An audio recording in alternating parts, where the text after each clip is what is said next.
ലോകമാകെ ചർച്ച ചെയ്യുന്ന സ്ഥിതിയിലേക്ക് കൊച്ചി മുസൂരിസ് ബിനാലെ എത്തിച്ചേർന്നിരിക്കുന്നു. ലോകത്തിലെ തന്നെ മുൻനിര കലാപ്രദർശന മേളയായി കൊച്ചി ബിനാലെ മാറിക്കഴിഞ്ഞു. അതുകൊണ്ട് തന്നെ ലോകത്തിൻ്റെ ഇതര ഭാഗങ്ങളിൽ നിന്നും കലാസ്വാദകരായ സഞ്ചാരികൾ ബിനാലെ ആസ്വദിക്കാൻ കൊച്ചിയിലെത്തുന്നു. ഇന്ത്യയിലെ തന്നെ നിരവധി പ്രമുഖ വ്യക്തിത്വങ്ങൾ മുസൂരിസ് ബിനാലെ കാണാനും അറിയാനും എത്തി. CPIM പോളിറ്റ് ബ്യൂറോ അംഗമായ സുഭാഷിണി അലിയും ബിനാലെ കാണാൻ വന്നു. ഏറെ അഭിമാനവും ആഹ്ലാദവും പകരുന്നതാണ് കൊച്ചി മുസൂരിസ് ബിനാലെ എന്നാണ് സുഭാഷിണി അലിയുടെ അഭിപ്രായം. വിവിധ പ്രമേയങ്ങളിലൂന്നിയ ആവിഷ്കാരങ്ങൾ ഏവരോടും സംവദിക്കുന്നവയാണ്. സാധാരണ മനുഷ്യരുടെ പ്രശ്നങ്ങളാണ് അവ പ്രതിഫലിപ്പിക്കുന്നത്. മനസ്സിലാഞ്ഞു പതിക്കുന്ന സൃഷ്ടികൾ മഹത്തായ അനുഭവമാണ്, സുഭാഷിണി അലി പറയുന്നു.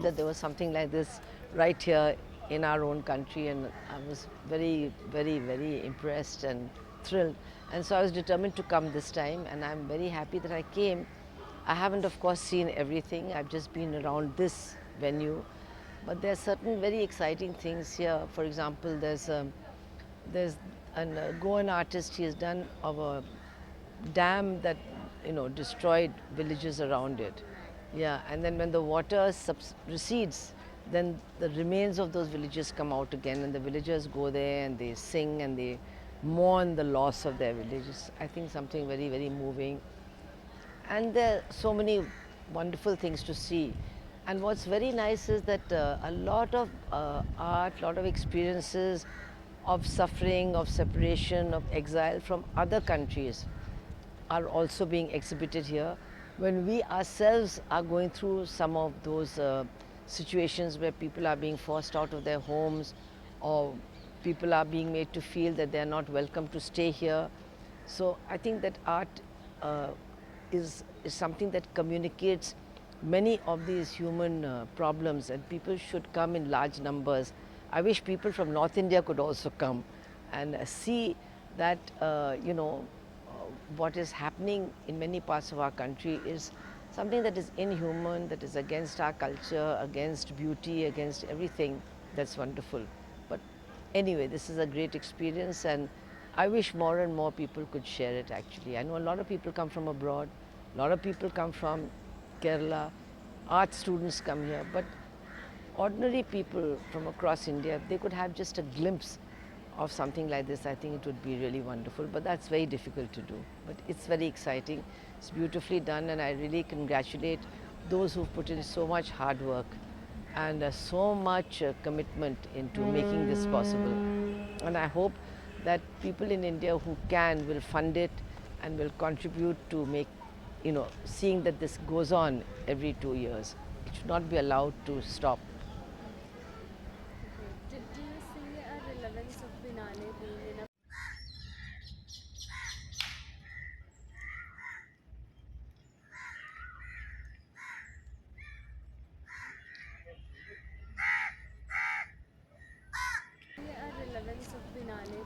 a place like Kochi? I think that it couldn't be in a more beautiful venue, and so therefore it's also Kochi is also looking out to the rest of the world. So it's a very symbolic kind of a place for the whole world to come and show this is what Kochi's history is, intermingling of cultures, exchange of goods and wares and craft and ideas. So to continue that heritage of Kochi also is very interesting, and it's such a beautiful venue, the seafront and these beautiful old warehouses. It couldn't be a better venue. And the other very good thing is that people in Kerala generally have a habit of going to such places, and I think teachers and schools and colleges also encourage them to come here, and that's very good, because in other places that tradition culture is not there.